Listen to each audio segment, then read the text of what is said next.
الاستاذ ضياء يوسف رشوان حصل في اجمالي عدد الاصوات على 1535 صوت. الاستاذ مكرم محمد احمد حصل في ال 20 لجنه على 2362 صوت.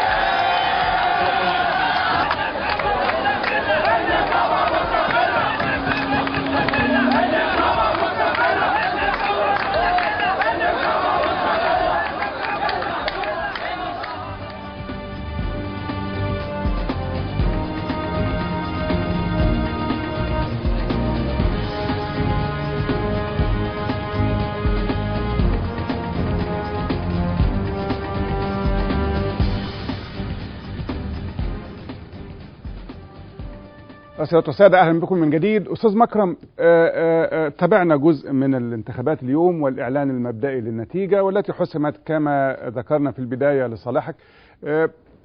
أحد النماذج اللي ذكرتها أستاذ مكرم اتكلمت عن موضوع صحفي الشعب، هي مشكلة مزمنة عمرها طويل. لماذا تم هذا الحل في هذا التوقيت؟ لماذا تأخر علاج بعض المشكلات المزمنة حتى نأتي إلى تلك المرحلة الحرجة، وحتى يبدو الأمر وكأنه شكل من أشكال مع أمور أخرى وكأنه شكل من أشكال الرشاوى الانتخابية أو إعطاء الانطباع بالدعم المطلق للنقيب المرشح؟ تفضل. جزء من أسباب التأخر بالفعل ممكن أن يتمثل في أنه الإخوان في جريدة الشعب لم يواصلوا جهدهم لم يتابعوا مطالبهم من أجل إقرار حقوقهم لفترة 4 سنوات. كان فيه مجلس نقابة صديق لهم، لم يفكروا في أن يذهبوا إلى هذا المجلس أو يعتصموا داخله زي ما نقلوا وعملوا النقابة سراير. لم يفكروا في أن يحرجوا النقيب الموجود في هذه الفترة ليطالبوه ويضغطوا عليه. أنا لا أعرف لماذا، هل لأن هم كانوا بيعتبروا أن وجود النقابة، على الأقل وجود مجلس النقابة بنقيب في حالة صداقة معاهم وفي حالة كذا، ده مكسب كافي بحيث يؤخروا مطالبهم؟ لا أعرف. لأنه عندما بدأت المشكلة بقى لها 9 سنوات بالضبط. عندما بدأت المشكلة حدث في العام الأول نجح الأستاذ إبراهيم نافع في أنه هو يستصدر قرارا أن هؤلاء الناس مظلومين، وهم مظلومين بالفعل، لأنه ما معنى أنه تغلق صحيفة لأسباب لا دخل لهم فيها ويجدوا نفسهم في وضع صعب. يعني الأستاذ إبراهيم نافع نجح في أنه هو يجلب لهم مرتبات صافي مرتباتهم كويس، ونجح أيضا في أن يتم توزيع 8 منهم على بعض الصحف. يعني المشيرة خدت خط في الحل. لماذا لم يستمر هذا الخط في الحل؟ أنا لا أعرف، ولكن الذي أعرفه أن 4 سنوات كاملة كانت فيها في عهد مجلس معين لم يقتربوا من النقابة ولم يفكروا في أن يعتصموا ولا حتى فكروا في أن يطالبوا النقيب في هذه الفترة بأن يبذل جهدا.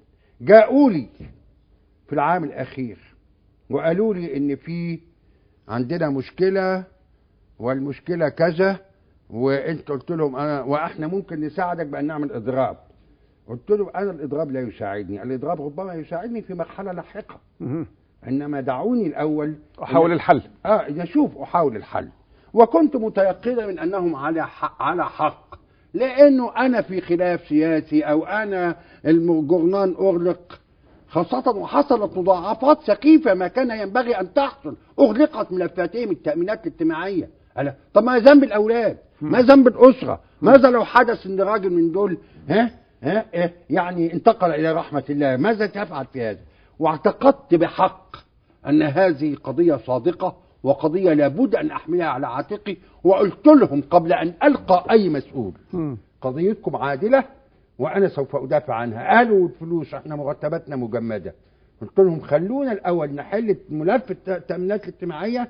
من ملف التأمينات الاجتماعية إذا حليناه سوف نصل إلى ركيزة قانونية جديدة بإعادة فتح ملفات تمكننا من أن نطالب بزيادة الأجور. احنا برضو نحتاج إلى عمل. قلت لهم الأمر لا يمكن أنني أقدم لك الثلاثة مرة واحدة، يكفينا أولا نركز جهدنا على الخطوة الأولى. قالوا ماشي.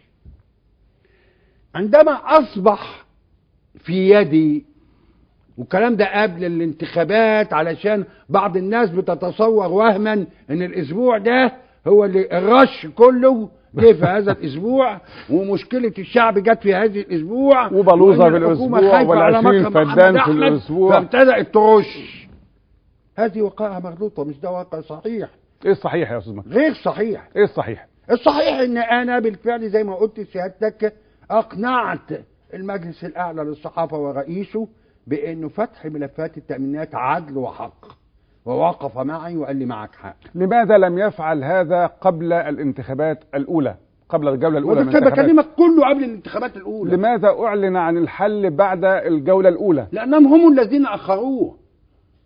انا ذهبت اليهم قبل الانتخابات ب3 ايام ومعي قرار من صفوة الشريف بالآتي: فتح ملفات التأمينات الاجتماعية، وسوف يصلك غدا شيك بمبلغ 1,200,000 عشان ما نظلمش الناس. وقلت لهم يا اخوانا هون، وعلقت في كافة جدران النقابة. علقت في كافة جدران النقابة بدلا من ان يشكروني. قالوا لا احنا مستمرين في الاضراب عن الطعام. ليه يا سيدي مستمر في الاضراب عن الطعام؟ لازم تزود لنا المرتبات النهارده، ولازم تعيننا النهارده. طب انا معايا وعد، انت جربتني، ولا بد ان يكون هناك قدر من الثقه المشتركه. ده انا نقيبك وحملت مسؤوليه قضيتك. انا ملتزم بان اذهب معكم الى الاستاذ صفوة الشريف، وسوف ادافع. ونقطه بدايه الدفاع الاولى ان طب يا فندم احنا فتحنا الملفات دي، الناس دي هتسدد اقساط الملفات من ايه؟ لابد من زياده المرتب. وما معنى وانتم اعترفتوا كدوله بانها ليست اعانه ولكنها مرتب، وقلت له اضمن لك ان نذهب الى، قال لي لا احنا مضربين عن الطعام. كويس، لماذا؟ ده انت معاك قرارين. قلت له ايا كان سوف تضرب عن الطعام كذا. ما هو انكى من هذا؟ عشان تعرف لما تلتبس السياسة والأغراض السياسية بالحقوق المهنية.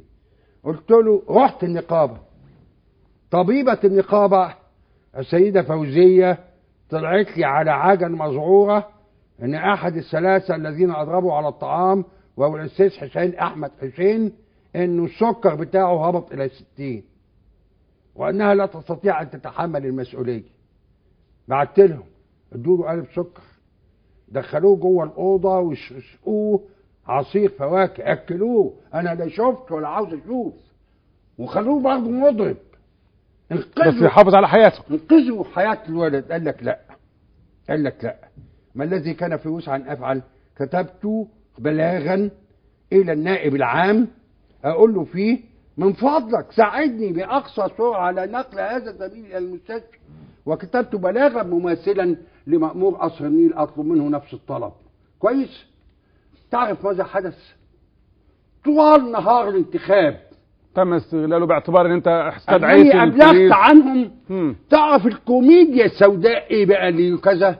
عندما تريد ان تضرب عن الطعام انت مأمور بحكم القانون ان تذهب الى القسم لتبلغ انني سوف اضرب عن الطعام في اليوم الفلاني وفي المكان الفلاني، علشان الدولة تتمكن من توفيق قدر من الرعاية الصحية. كل الأدوات غير المشروعة أو وصل إلى حد 700 كمبيوتر أنا واخدهم من الإسرائيليين.